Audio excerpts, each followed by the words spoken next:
Bien les amis,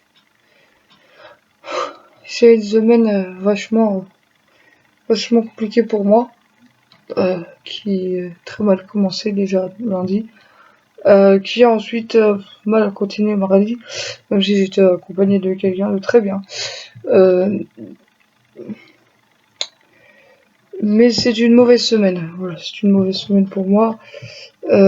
Espérons des jours meilleurs. Et puis je fais cette vidéo parce que voilà, je voulais parler de quelque chose qui me chiffonnait un peu et qui m'a fait grandir aussi quelque part. Pendant 3 ans, je me suis suradapté. Pourtant, je suis quelqu'un qui comprend beaucoup de choses, mais oui, je me suis suradapté. Je m'en suis pas forcément rendu compte, mais être dans l'entraide sociale à H24, et puis on pense qu'on est amoureux de quelqu'un, mais au final, on court pas au même stade. On n'est pas au même stade.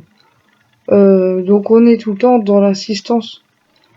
Et au final, ben, si la personne ne sait pas s'adapter, si la personne ne s'adapte pas autant que vous le faites, ça fonctionnera pas. C'est pas une histoire de je veux dégommer l'autre ou voilà, c'est pas ça. C'est juste que il y a des gens qui sont au même stade, qui se rapprochent pour x y raison parce que d'un regard, d'un coup d'un seul, ils ont capté que ils avaient plein de choses en commun.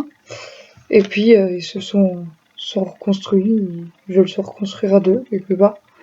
Et puis d'autres personnes qui se mettent en couple pour de mauvaises raisons, c'est-à-dire s'est croisé à un moment où on n'était pas bien, chacun l'un et l'autre pour x y raison. On a voulu se reconstruire, mais l'un étant plus pédagogue que l'autre, ça fonctionne pas parce que ça ne matche pas.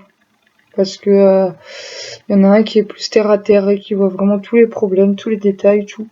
Et l'autre qui est aveugle, qui marche en aveugle et qui, par conséquent, lui, les gens se rendent pas forcément compte qu'il est aveugle. Il marche en aveugle dans la société et finalement tout le monde pense que ça va, c'est normal. Et puis nous, on nous prend pour personnes fragiles, qui se restent pour rien. Et pas du tout. On n'est pas aveugle, nous. C'est vrai, quelque part, combien de fois j'ai réac des directeurs, j'ai fait évoluer les gens, j'ai fait évoluer la mentalité des gens. J'ai Oui, mais quand est-ce que moi je pose mes valises et que je souffle? euh, Pendant 2 ans, je me suis adapté à une situation auquel il y a des gens extérieurs qui m'ont dit mais tu sais, tu aurais pas dû en faire autant, en sachant que la personne n'a pas fait un quart de ce que moi j'ai fait pour la personne. C'est-à-dire que finalement c'est de l'amour à sens unique et la personne derrière, si elle peut bousiller la vidéo que je suis en train de faire, elle le fera. Personne se reconnaîtra. Mais je suis pas en train d'essayer de défoncer l'autre. Dernière fois que j'ai vu la personne, je me dis mais écoute, tourne la page, d'accord? Donc voilà, tourne la page, passe à un autre chapitre, je ne veux plus entendre parler de toi. Voilà. Euh, voilà, et quand la personne m'a dit, mais tu veux ta caméra pour 6 mois, et ben, la personne n'arrêtait pas de me harceler, et donc ça s'appelle pas du respect, et donc j'ai dit, ben, non. Voilà. Parce que justement, la personne, c'est à goutte d'eau, je suis encore en train de m'adapter, et quand j'ai réalisé que la personne, ben, ça fait 3 ans que je sortais avec, et non, le respect, non. Moi, c'est dans les gènes, mais alors lui, c'est dans le cul. C'est dans le trou du cul. Donc, du coup, bah, j'ai dit, la suradaptation, il y en a marre. Il y en a marre de la suradaptation. Euh, et puis voilà, j'ai rencontré quelqu'un auquel on avait besoin de communiquer en fait. C'est pour ça que je suis en panne dans ce pays parce que euh, parce que la seule chanson qui me vient à l'esprit c'est En panne de mélancolie parce que j'ai même pas besoin de parler. Par contre, j'ai mal aux yeux encore, hein, ça change pas mon état de santé. Mais j'ai pas besoin de parler pour qu'on se comprenne. Ta regard, il comprend à quel moment j'ai besoin de dormir. À quel moment j'ai besoin de, je sais pas, de manger, de même le week-end. Non, mais je vais dire, je sais pas, on se comprend. C'est comme une évidence. Je sais pas. Ça fait longtemps que j'ai pas vécu ça, puisque quelque chose d'aussi vivant, quelque chose d'aussi incroyable, la première fois, ça devait être quand j'étais toute petite. Cette insouciance dans le regard et puis aussi cette détermination d'aller de l'avance. Oui, je voulais pas me remettre en couple. Je voulais pas, parce que au départ, j'allais au deux freins, parce que ça fait 3 ans que je me bats par rapport à mon état de santé, que ça arrête pas de se détériorer, et que j'y peux pas grand chose en fait. Voilà. Je me suis perdue dans ma personnalité à un moment, je me suis retrouvée dans un hôpital de post-cure, on va dire. Voilà. 2 fois en plus. Voilà, après un viol, et c'est même pas un viol, c'est un inceste, mais bon, c'est pas grave. Et du coup, c'est moi qui me retrouve en taule, c'est trop bien. La loi est trop bien faite. Et puis bon, quand ils ont su la chose, ils m'ont laissé partir assez rapidement finalement. Et puis deuxième fois, je me suis rendu compte que merde, c'est un haut potentiel, qu'est-ce qu'elle fout? Oui, mais c'est pas rare qu'un haut potentiel soit atteint d'anorexie, c'est pas d'hier, hein. Ça peut être le cas. Et c'est souvent le cas d'ailleurs. Parce que c'est des gens qui sont euh, dans l'entraide, mais pas que. C'est-à-dire que je suis quelqu'un de la misère, je suis capable de lui offrir ma dernière chemise alors que je ne devrais pas. C'est bien moi, mais il faut que j'apprenne à m'occuper de moi. Et cette fois-ci, dans notre couple, c'est un équilibre, c'est pas quelqu'un qui s'adapte à une situation, c'est pas une question d'adaptation, c'est pas une question de suradaptation, c'est une question d'équilibre. Voilà. Moi, je dirais que l'amour, au final, c'est une question d'équilibre. Quand t'es parti, ça m'a coupé les ailes. Et quand je parle d'équilibre, c'est bizarre comme la vie est faite, il y a mon gros nounours qui arrive. Oui, tu dis bonjour. Bonjour, je m'appelle Didit. Je suis chérie à Caroline. Non, c'est mon chat, hein, ça je veux pas non plus. Hein, mon chat? Il dit bonjour. Bonjour, Didi. Bonjour, Didi. C'est qui? Je m'appelle Didi. Bah ouais, le bureau il est bien pour se caresser. Mais maman, si elle te caresse, fais pas semblant qu'on ne voit pas, Didi. C'est pas, je t'aime très fort.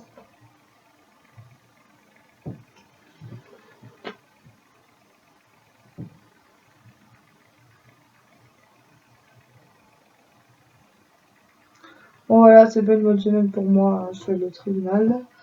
Je suis allée au tribunal le 13, hein. On me dit curatelle, allez, non, entre curatelle renforcée et curatelle simple, c'est quoi? Curatelle aménagée. Ça va donner. Je vous ferai une autre vidéo pour en parler indirectement. Enfin, quand je dis indirectement, c'est-à-dire que je ne sors pas de nom, ni de dossier, ni de nom de famille, ni de machin. Je ne dis rien. Je dis juste. Et par rapport à la personne auquel je suis sortie, c'est vrai que, comme je vous dis, toutes les personnes que j'ai rencontrées, c'était vraiment incroyable quelque part, mais tout le monde le voyait comme le type ouais, il est super sympa. Il a toujours pas compris qu'on n'achète pas les gens. Là, il vient de comprendre qu'on n'achète pas les gens, clairement, parce qu'au final, Parce qu'au final, j'ai fait la boniche pendant 2 ans dans son appartement. Et puis au final, comme j'ai acheté des trucs sur internet, et je lui ai dit, tu sais quoi, ça remboursera les 2 ans que j'ai travaillé chez toi. Et les sous que je devais te rembourser, c'est les sous de ma paye. Et da fuck. Voilà. M'en fous, il avait qu'à me respecter, et je suis pas non plus Googleman, hein. Voilà, je m'appelle pas Googleman non plus, faut pas arrêter. Faut pas déconner, pardon. Je- oui, justement, faut arrêter, faut pas déconner, et merde, à la fin. Faut que je vous lâche le tampax. Qu'est-ce que t'es con? Non, mais tu vas être censuré, la Caroline de Grand. Non. C'est une blague. Je suis claqué au sol, je suis en PLS, je suis comme tu veux, dans quel étagère. J'ai demandé au président, il n'a pas su me répondre. Alors comment moi, est-ce que vous voulez que je réponde à votre question là? Dans quelle étagère? Je sais pas. Parce que je suis contente de pas habiter aux États-Unis déjà, parce que permis de port d'armes. Oh, il y en aurait qui passeraient par la fenêtre, hein, surtout les gens gueulards là. Dans certains pays, tu te fais flinguer la gueule. XD PTDR. Et je suis morte. Non, quand je dis ça m'a saoulé, je me suis suradaptée, c'est que je suis invalide. Je vais utiliser le mot là parce que en fait, j'aime pas dire handicapé parce que tout de suite les gens ils ont une mauvaise image de la personne alors que au final je peux parler à une personne qui est super intéressante qui te balance des thèses super géniales sur je sais pas, j'en sais rien, plein de choses au final. Mais voilà, le jour où le couple fonctionnera super bien, ce sera le jour où tu auras compris que ton couple est une question d'équilibre et que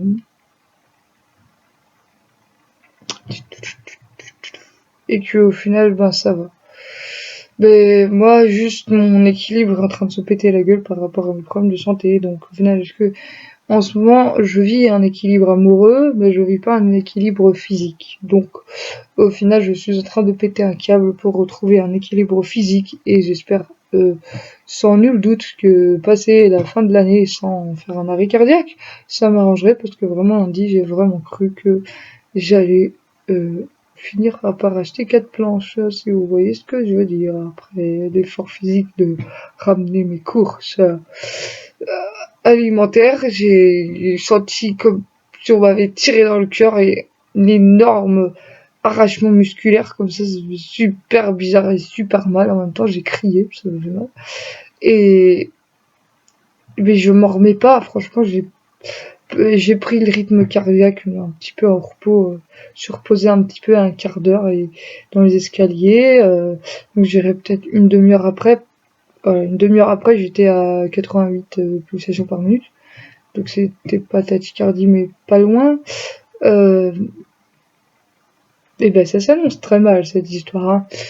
Et puis voilà, enfin, il est pas loin et mardi, je suis pas allée à un rendez-vous parce que mardi, j'étais à 68, 68, ou non, 62 ou 63 pulsations par minute. Euh, et j'étais au repos. Voilà. Ça craint. Ça craint parce que j'avais peur, du coup, je me sentais pas bien. Parce que je vais pas sortir parce que je vais pas risquer de faire un arrêt cardiaque ou bradycardie ou je sais pas trop, enfin le cœur il déconne, enfin c'est normal vu que je fais de l'apnée du sommeil et que dans 80% des personnes qui font de l'apnée du sommeil elles ont des problèmes de cœur, voilà, en secondaire. Donc c'est très chiant et j'habite au 3e étage et je sais pas du tout comment je vais faire pour semaine d'après pour faire les courses et tout ça, donc ça va être compliqué. Non, j'entends très mal le fait qu'on me dise tu habites au 3e étage et puis vas devoir déménager de chez toi parce que mon appartement c'est même plus du meublage, c'est pour moi un art. Mon appartement est l'art, mon art, et a été fabriqué par mon art, par mon œuvre d'art. Il peut pas y avoir plus beau que l'œuvre d'art qu'on a créée nous-mêmes. C'est pas possible. elle a la personnalité que j'ai voulu lui donner. Donc, me projeter dans un autre appartement, dans un autre environnement, c'est très difficile. C'est comme le fait de changer de curatelle, là. Que ça se fasse vite fait parce que je n'aime pas du tout qu'on me fasse attendre et que je connais pas la personne. Et en même temps, est-ce que réellement j'aime bien les relations sociales? Pas du tout. Pas du tout. C'est vrai, je veux dire, plus je suis seule et mieux je suis parce que de toute façon, vous savez quoi? Oh, vous êtes fragile. Oui, oui, j'en ai marre qu'on me dise ça, mais oui, c'était mal. Voilà, c'est vrai, j'en ai marre. Oui, oui, je déteste comme vous êtes ça a dit vous êtes sensible. Non, non, on n'a pas dit vous êtes sensible, vous êtes fragile. Je déteste cette phrase, bordel. Utilisez sensible, voilà. C'est tout. Les humains sont faits de sentiments et de relations, donc sont pas fragiles mais sensibles. C'est arrêtez d'utiliser des mots comme si on était des objets et nous matérialiser, c'est incroyable, j'en ai marre. Ça m'énerve. Ça, je m'adapte pas à ça. Parce que c'est inadaptable.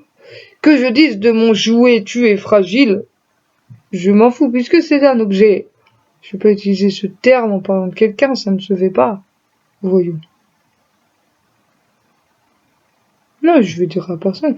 Je vous perçois comme étant une personne sensible.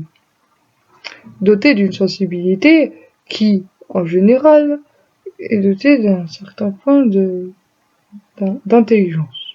Par contre, quand on me demande d'écrire, on se demande bien où elle est. Toujours est-il que j'ai déjà fait cette œuvre-là, de rattraper en 2 mois de scolarité, en 2 mois de travail, 2 ans, 1 an de scolarité. En 2 mois de travail, 1 an de scolarité, la personne m'a regardé comme si j'étais, je sais pas, Gargamel. Non, peut-être pas quand même, parce que genre, ça aurait été... Non, je sais pas, je dirais comme si j'étais, je sais pas, ouais, un schtroumpf tombé du ciel. Schtroumpfette, voilà. Schtroumpfette, pour faire rigoler. Et puis, mais j'ai jamais vu ça, moi, une personne qui en 2 mois rattrape tout un programme scolaire. Ouais, il y a moi. Du coup, les gens qui me disent, vous êtes fragile. Non, je perçois les failles du système. Donc, je les colmate. Et les gens, ils se disent, mais qu'est-ce qu'elle est folle, celle-ci? C'est pas de la folie, en fait, c'est de la climatisation, de la, 1, 2, 3, de la climatisation. Bah oui, parce que regardez, d'où vient le système. Quand on a trop chaud dans une pièce, on peut crever de chaud ou se dire, bon voilà, je vais faire des économies pour m'acheter une climatisation parce que je ne supporte plus la chaleur. Voilà. Et ben ça s'appelle s'acclimater quelque part. Euh, ou bien il y a des gens qui sont pas, eux, pas autonomes et qui vont juste se plaindre de la situation. Oh là là, mais qu'est-ce qui fait chaud ici? Qu'est-ce qui fait chaud ici? Qu'est-ce qui fait chaud ici? Ils vont pas du tout s'acclimater. Moi, par exemple, je sais pas combien de fois les gens viennent chez moi et disent, oh là là, mais qu'est-ce que ça sent fort les animaux chez vous? Mais je m'en fous, enfin, moi je sens plus personnellement. J'ai toujours vécu à la campagne, il y a toujours eu des animaux, que ce soit chez mes grands-parents et chez mes grands-parents, c'était beaucoup plus fort. Donc mon odorat, qu'est-ce qu'il a fait? Qu'est-ce qu'il a fait? Il s'est acclimaté, et puis, mais je le sens plus moi. C'est les gens qui me disaient ça sent fort, hein. Enfin, pour les tas de fumier, ça, je me suis toujours pas acclimaté, je trouve toujours que ça pue, ne vous inquiétez pas. Cela dit. Oh, c'est chiant d'être à ma place, je vous assure. Moi, je vous dirais juste un truc, c'est... Non, mais c'est pas ça. Voilà, il y a une personne qui va s'acclimater, qui va dire, bon, ici, il fait 40 degrés, il fait trop chaud. Je vais mettre un climatiseur, c'est pas grave, ça va me coûter du temps, de l'argent et tout, mais, ou de l'huile de coude. Beaucoup d'huile de coude. Mais on va y arriver. Donc la personne va y aller beaucoup d'huile de coude pour faire en sorte d'acclimater pas son environnement, mais l'environnement d'autrui. Voilà. Le problème étant, je parle pas des cochons, le problème étant que quand on est invalide, et ben au final, on perd pas que de l'huile de coude dans l'histoire. on perd un peu de notre espérance de vie quelque part. Mais on s'acclimate, et on s'acclimate, et on s'acclimate. Au final, la santé se barre. Et elle se barre de plus en plus loin. Et au final, là, au bout d'un moment, on essaye d'atteindre la maladie. Enfin, pas la maladie. On peut plus s'acclimater à la maladie. Donc, on se dit, ouais, peut-être que potentiellement ça ira mieux un autre jour. Et là, je vous dis, je suis tellement pas bien que j'arrive pas à, je vois pas, je vois en décalé les choses. Clairement, je vois les choses en décalé. Je suis exténuée. C'est même plus fatiguée, c'est exténuée. Et je crois que c'est rare que je vais dire ça, mais j'arrive plus à m'acclimater. C'est plus une question de température, c'est plus une question de je vais chez autrui et lui, il supporte pas ça, il supporte pas ça, donc moi, je vais mettre ça, ça et ça en place. Parce qu'au final, bah, là, voilà, on va s'acclimater, mais la personne qui est sortie avec moi s'est dit juste, je vais avoir une femme de ménage. Moi, la personne est con. Elle se bouffe les couilles à cette heure-ci parce que, honnêtement, se rendu compte que j'étais quelqu'un qui m'adaptait à tellement de choses. Et oui, la personne qui va suivre derrière, je suis pas sûr qu'elle s'acclimate à autant de choses que moi. Tout. Parce que j'étais là pour beaucoup de monde, voilà. Et le fait qu'on se moque de moi, le fait que on sous-estime mon état de santé, ça, c'est parce que je suis quelqu'un qui est hardcore et qui dit oui j'ai mal au dos mais je suis la con qui va porter des seaux alors que je suis pas du tout censé le faire. Mais le fait d'avoir grandi avec une personne narcissique, et ben j'avais pas ce personnage qui me disait non tu ne dois pas porter les seaux. Et puis de toute façon plus on me disait qu'il fallait pas que je fasse quelque chose et plus je le faisais parce que je voulais prouver que j'étais quelqu'un et que je pouvais faire des choses et je voulais me prouver à moi-même que j'étais quelqu'un finalement. Et c'est pour ça que je suis tombée dans l'anorexie aussi, je pense, parce que parce que je cherchais qui j'étais. Et du coup, bah le fait d'être sortie avec quelqu'un qui m'était pas du tout adapté à moi fait que j'ai regardé plein de vidéos sur les personnes manipulatrices. J'ai regardé plein de vidéos sur les hauts potentiels finalement. J'ai regardé plein de vidéos. Et là, je me suis dit, mais ouais, mais trop, mais ouais, mais c'est ça. Mais puis là, je me rappelais de mes 8 ans quand la personne avait dit, mais oui, mais c'est un gros potentiel. Donc, je comprends pas pourquoi vous l'avez mis en phase d'adaptation. Je suis toujours en train de m'adapter. Donc, le problème, c'est que c'est handicapant d'être comme ça. C'est que donne des anxiolytiques et t'as pas l'impression que la personne est pétée ou elle est défoncée parce que justement, la personne est au potentiel et le jour où les gens ont l'impression que la personne fonctionne correctement et va beaucoup mieux, c'est que tu lui as défoncé la gueule et que par conséquent, elle marche comme tout le monde de travers. Parce que si tu marches droit, les gens ils vont considérer que t'es pas normal et que t'as un truc qui va pas. Donc, tu marches de travers, tu fais comme tout le monde, tu marches de travers. Et quand tu marches de travers, tu vous dis ah ouais, qu'est-ce que c'est bien, hein. Voilà. Alors, les benzodiazépines, enfin, il y a des sujets là-dessus, des thèses, des gens qui disent ben ouais, mais moi j'ai commencé à le prendre pour arrêter de fumer. Moi j'ai commencé à les prendre parce que j'ai un micro-adénome hypophysaire, donc une tumeur à l'hypophyse. Donc c'est une partie du cerveau qui régule l'humeur, etc. Je sais que pendant des années on m'a dit que j'étais bipolaire. Bon, bref, c'est un peu compliqué. Mais enfin, finalement c'est une maladie physique. Et du coup, c'est pour ça aussi que j'ai un changement de curatelle, parce qu'ils sont complètement foirés dans le diagnostic. Bon, bref. Parlons peu, parlons bien. Ils s'en ont rendu compte, et puis comme ils voient que ma santé physique va vraiment pas du tout bien, et qu'au final, il me faudrait une curatelle à aménager, et ben voilà, ça a été voté, et puis, entre guillemets, on va dire ça comme ça. Remballer, c'est peser, et allez, hop, salut. Et puis mon chat, il veut faire le cascadeur, je sais pas où il est. Je sais pas. En tout cas, mon fauteuil de bureau est génial. C'est un fauteuil de relaxation auquel, si j'ai envie de faire ça, ben je fais ça. Et si j'ai envie de faire ça, je fais ça. Ils devraient avoir les mêmes fauteuils à l'hôpital. Quand on est patient. Ce serait trop bien, un fauteuil où je fais ça. Ah, je dors. Mais ça serait trop bien, ils mettent que des fauteuils comme ça. Que si tu te penses, tu mets le truc comme tu veux, tu l'aurais comme tu veux pour dormir et tout. C'est GG ça. Ouais, parce que voilà, en 2 ans, la dernière année, bah, je vous le dis, j'écoutais pas mon corps parce que simplement j'étais avec une personne où au final c'est moi qui étais toujours en train de m'acclimater à lui parce que lui ne supportait pas ça, et lui ne supportait pas ça, et lui ne supportait pas ça, et il ne supportait pas ça. Donc moi j'étais toujours en train de m'adapter, en train de me dire il faut que je fasse ça, il faut que je fasse comme ci, et il faut que je fasse comme ça. Et au bout d'un moment, mais moi, ma personnalité, je me suis complètement perdue. Mais dès le départ, en fait, parce qu'au départ, c'était, moi, je lui affirmais des choses qui, lui, me paraissaient complètement incohérentes. Et il s'avère qu'il se rendait compte que les choses qui lui paraissaient incohérentes, et ben, pour certaines personnes, c'était cohérent.